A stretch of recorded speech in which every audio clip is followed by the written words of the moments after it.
Hi, Instagram. It's Felix again.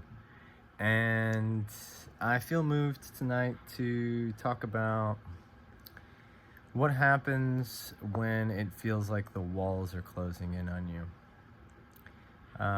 It's a situation I've been in a few times, and this one is probably more relevant for for those of us who have been in situations where you just kind of know that something on the horizon is coming after you, and it's freaking out everyone around you, and they start to look at you and say, okay, buddy, you're next on the chopping block, so please help us sort this out.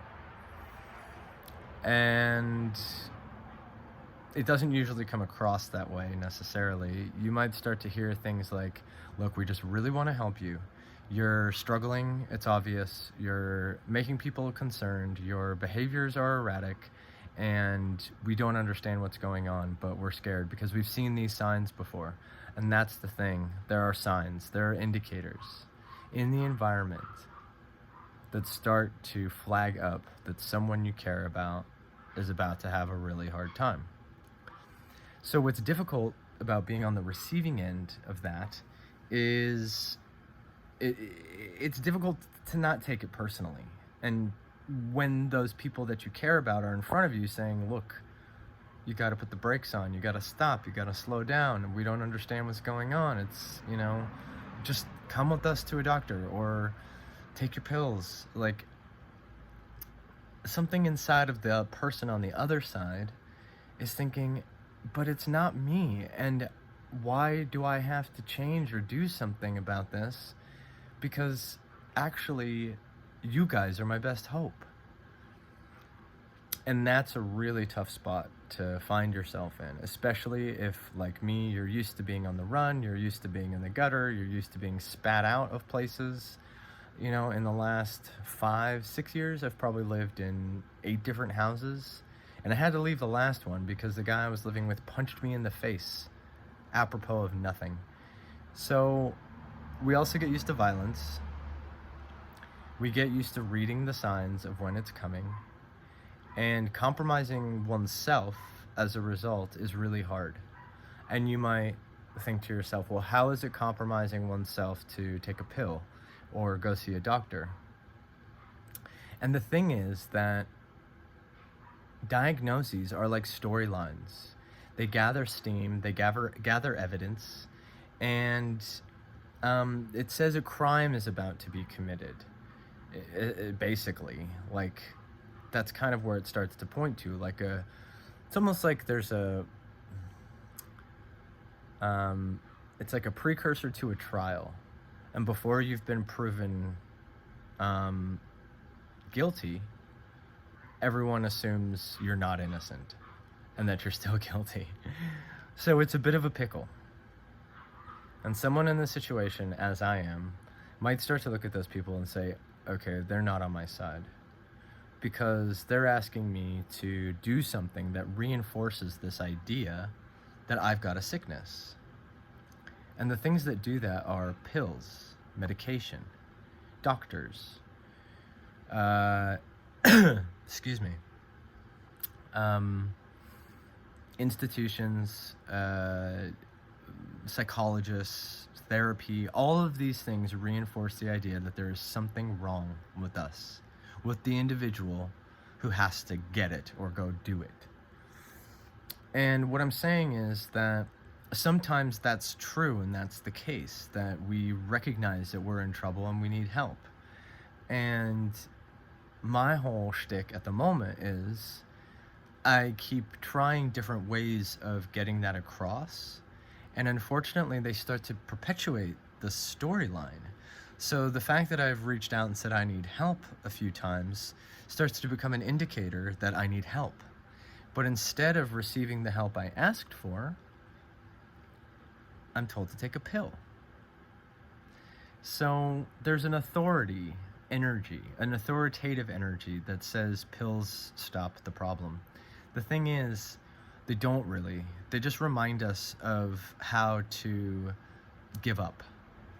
Because after you've gone into the fear and seen how people treat you when you have a diagnosis, something in your nervous system and your body remembers that feeling of taking the pills, of being in that state, and it's not hard to return to it.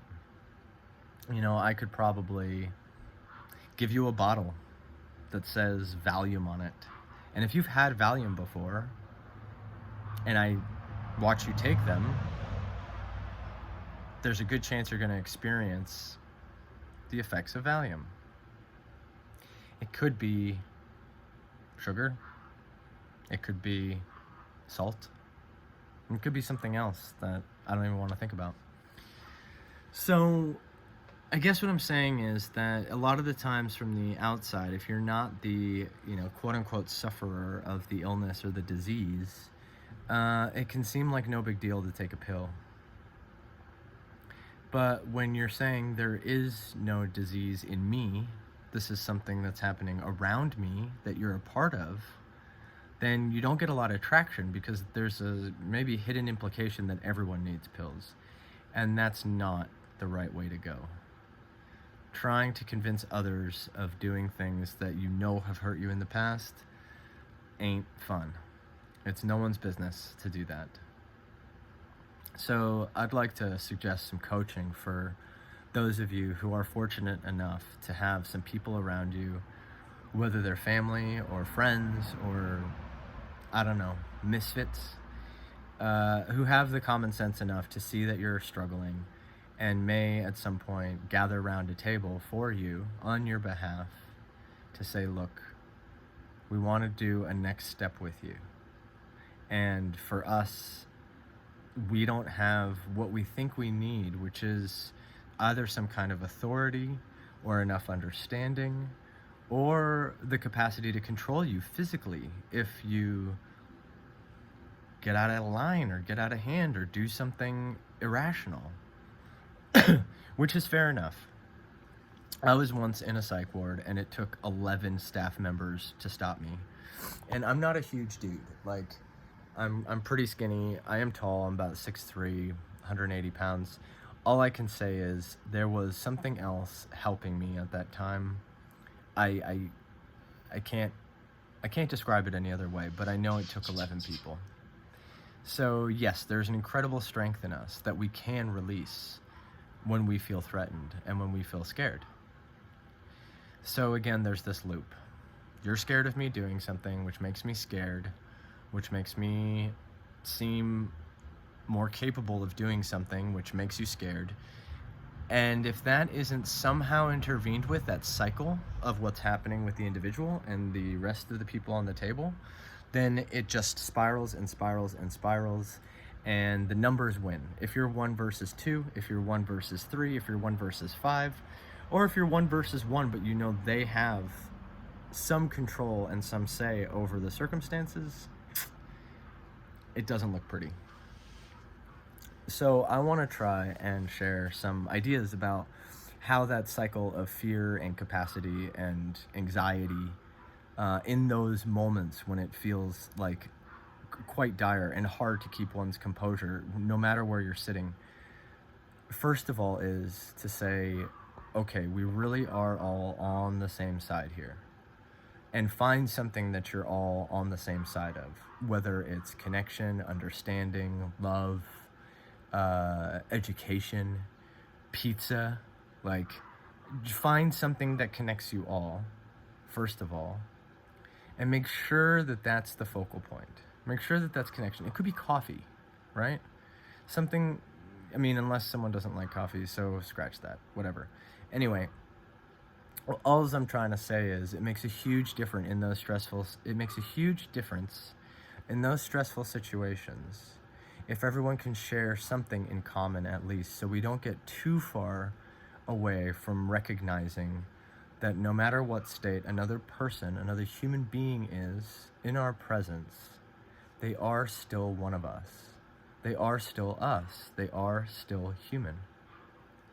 So whatever that means to you, whatever feels core to humanity, that's the moment.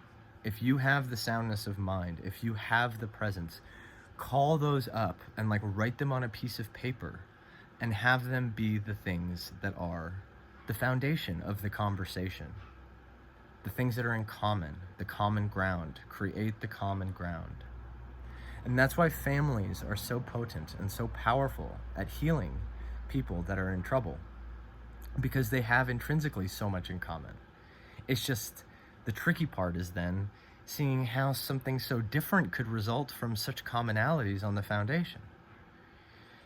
So really, there's a ton of ground to cover to get from people who are expressing something that's very different from the way the people around them are expressing it. For example, if you are a black sheep, or a black swan, or the ugly duckling, rather,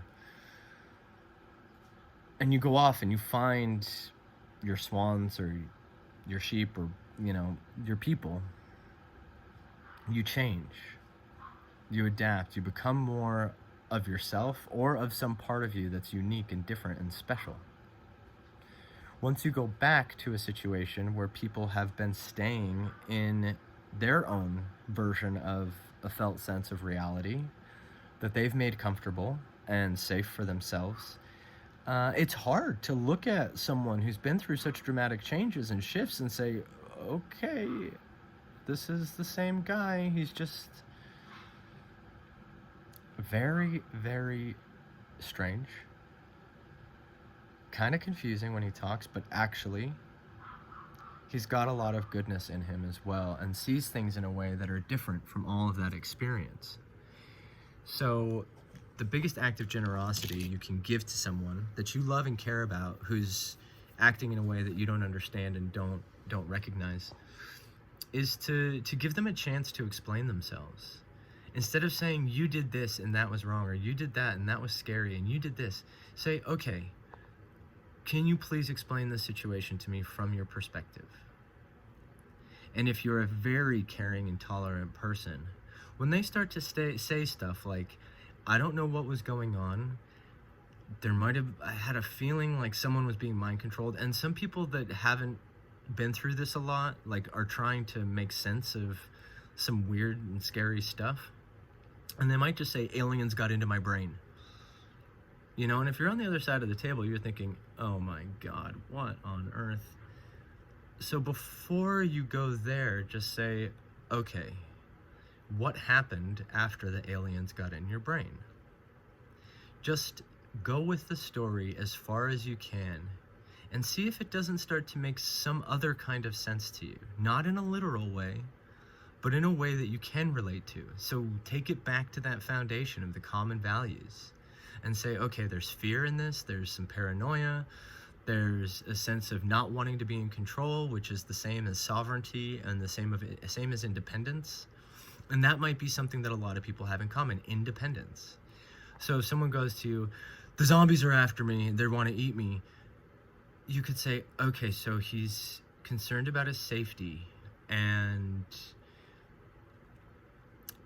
because of the alien things, he's also not feeling totally independent, or like something is kind of taking him over. We get taken over by lust, we get taken over by envy, greed, power, jealousy, all these things. We get taken over by stuff. It happens.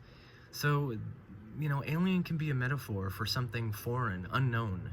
And if somebody that you're standing in front of is saying, something unknown took me over, what they're really saying is, I don't know where I'm acting from, but there's some sort of impulse or something in me that is getting the better of me. So, expect impulsiveness at that point. That's what they're saying. This is why I'm being impulsive right now, because something has gotten into me. We look at kids and we say, oh, don't bother, something's gotten into them. They got ants in their pants, right? Some ants got into their pants. Like if you were me, you might say, ants just came into my pants, and it's like, come on, it's the same thing. It's the same thing. So, what I suggest is to keep the conversation as slow as possible. Practice breathing, because stress is also something we feel empathetically, no matter who we are. So if everyone in the room has some de-stressing exercises and can breathe and relax and calm, and allow the person who's on the spot as much of a chance as possible to showcase their innocence and prove their innocence in this situation, it's much more likely that you will see something real in them that is saying, I might have done some bad stuff, I might have acted out. That's true, but like the person inside is still the one you know. So I don't need a ton of intervention. I don't need to go through that whole mess. All I need is for you to see that one and keep your attention on it and help it get back to where it wants to be, which is right here, happy with you in a loving and safe way.